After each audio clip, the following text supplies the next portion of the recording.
O'zbek romanchiligining asoschisi Abdulla Qodiriyning O'tgan kunlar romanida usta olim obrazi uchraydi. Ba'zi adabiyotshunoslar bu obrazni Otabekning taqdiriga ishora deyishadi. Bugun shu va boshqa savollarga Abdulla Qodiriyning uy muzeyidan javob topishga harakat qilamiz.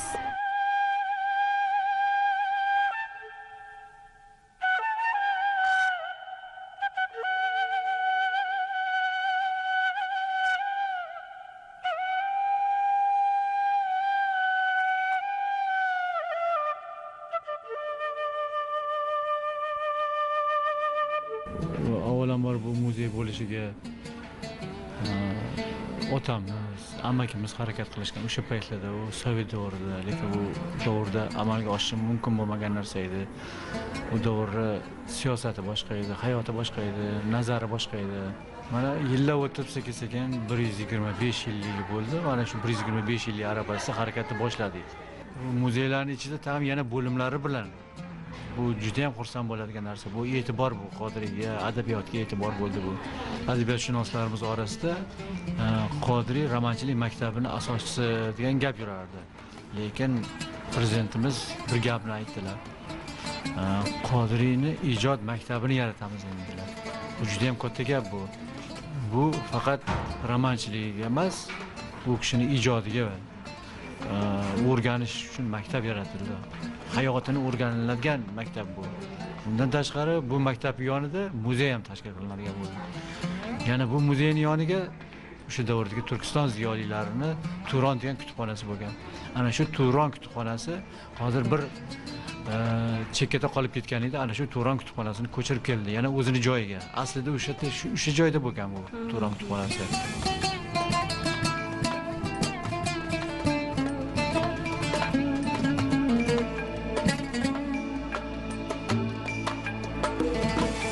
Abdulla Qodiriy Julqunboy 1894-yil Toshkentda badavlat savdogar oilasida tug'ilgan.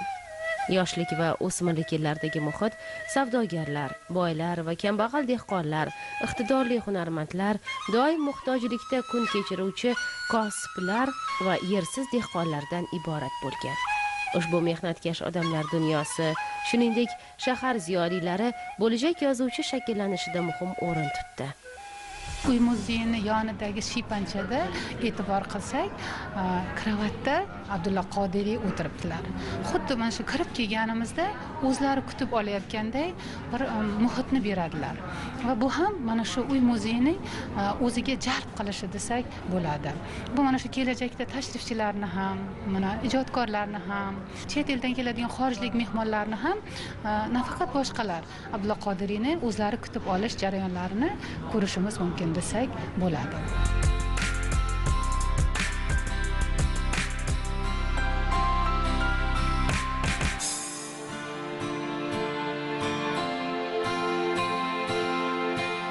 Abdulla Qodiriyning otalari 3 o'g'il bo'lishganda, shu 3 o'g'ilga mana shu katta teritoriya Abdulla Qodiriyning otalaridan Qodiriyga qolgan bo'lgan. Demak, ular juda ham boy bo'lishgan. Juda ham boy bo'lishgan, ham ziyoli insonlar bo'lishgan.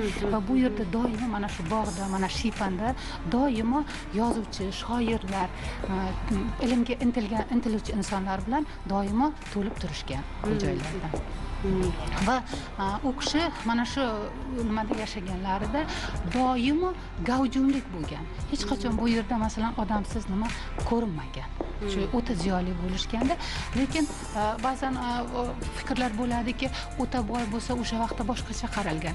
Lekin boy insonlarda ular ham ma'nan boy bo'lishgan, ham moddiy jihatdan boylikka ega bo'lgan insonlar desak bo'ladi. O'rni kelganda Abdulla Qodiriyning aytgan so'zlarini eslatib o'tish lozim.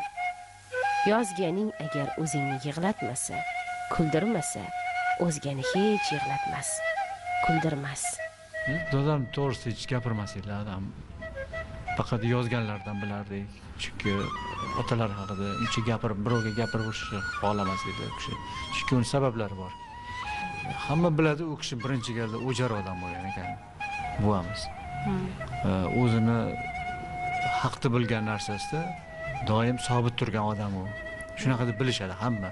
Yozgan narsalarida qo'yiladigan masalalardagi davosini o'zidan bilish mumkin. U odam qanaqa odamligini. Iymonli, insofli, haqiqat uchun jonini beradigan odamligi bilinib turadi yozganlarning o'zidan.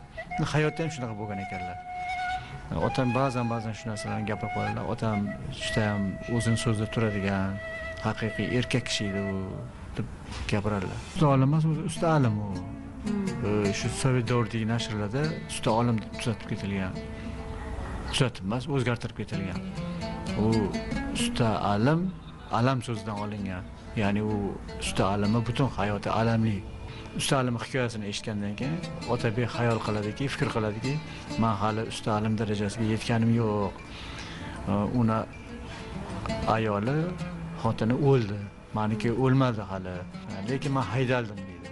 Butun topgan baxtidan judo bo'ldi deydi. Lekin hali men judo bo'lmadim deydi. Lekin haydaldim, hurmatsizlik ko'rdim, adolatsizlik ko'rdim deb o'zini taqdirdan ranjiydi. Qodiriyning mana shu o'tgan kunlar kitobining ichidagi har bir bo'limi odamni o'ylatib qo'yadi.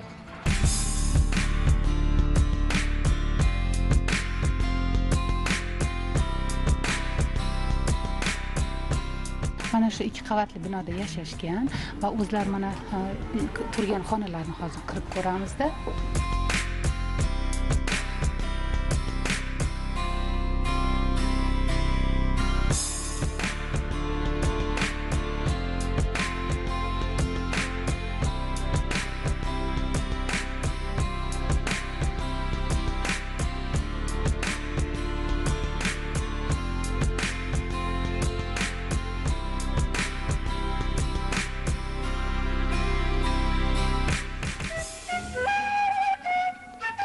Biz kechqurun ishdan yoki bo'lmasa o'qishdan o'z xonadonimizda yig'ilgan holda bir dasturxon atrofida deyarli bir-birimizni ko'rishga ham fursatimiz bo'lmaydi.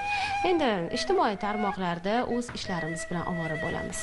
Lekin bundan bir necha yillar avval oila a'zolari bir tanchani atrofida mana shunday mutolaalarni amalga oshirgan holda, bir-biridan hol so'ragan holda kunning qanday o'tganligini so'rashgan. Bu tancha nafaqat jismga issiqlik bergan, balki qalblardagi mehr muhabbatning ham alangalanishiga sababchi bo'lgan. Biz hozir bejiz tanchani oldida o'tirmayapmiz. Abdulla Qodiriy bir necha yillar avval o'z oilasi bilan birga aynan mana shu yerda jam bo'lgan va o'zining adabiyotga bo'lgan qiziqishi, o'zining yangi asarlarini nazarimizda birinchi bo'lib o'z oila a'zolariga taqdim etgan.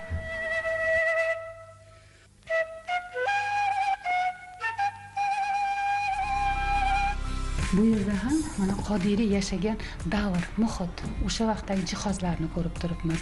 Mana tancha, mana oynavonlar, mana shkaflarni ko'rishimiz mumkin.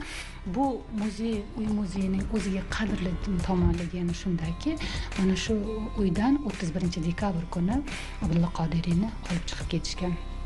Shu uyning tepasida yuqori 2-qavatda o'g'illari Habibulla Qodiriy mazalar bo'lmay yotgan bo'lgan.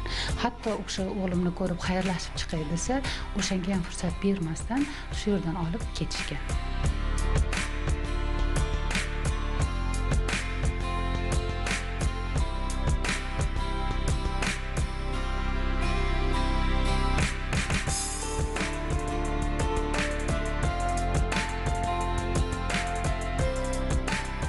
Nafaqada men hozir juda adabiyotga qiziqaman. Shu Abdulla Qodiriyni nafaqat menimcha Toshkent ahli uy muzeyini kutgan bo'lsa kerak. Chunki bu o'zbeklarning faxri, birinchi o'zbek romanini yaratgan odam, O'rta Osiyoda birinchi roman, dunyoda 6-romanchilik maktabi.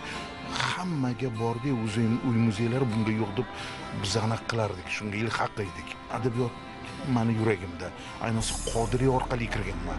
Qiziqib buni ifodalash yo'llari meni maftun qilgan, o'qib maza qilganman. Kutubxonamda bitta polkasi faqat Qodiriyning kitoblari bilan to'la. Birov kelsa uyimga o'sha bilan faxrlanaman, ko'rsataman. Hozir yana bu hali bibliotekada ko'rdim, yana yangisi chiqibdi. Demak, yana meni kutubxonam yana bitta kitobga to'ladi.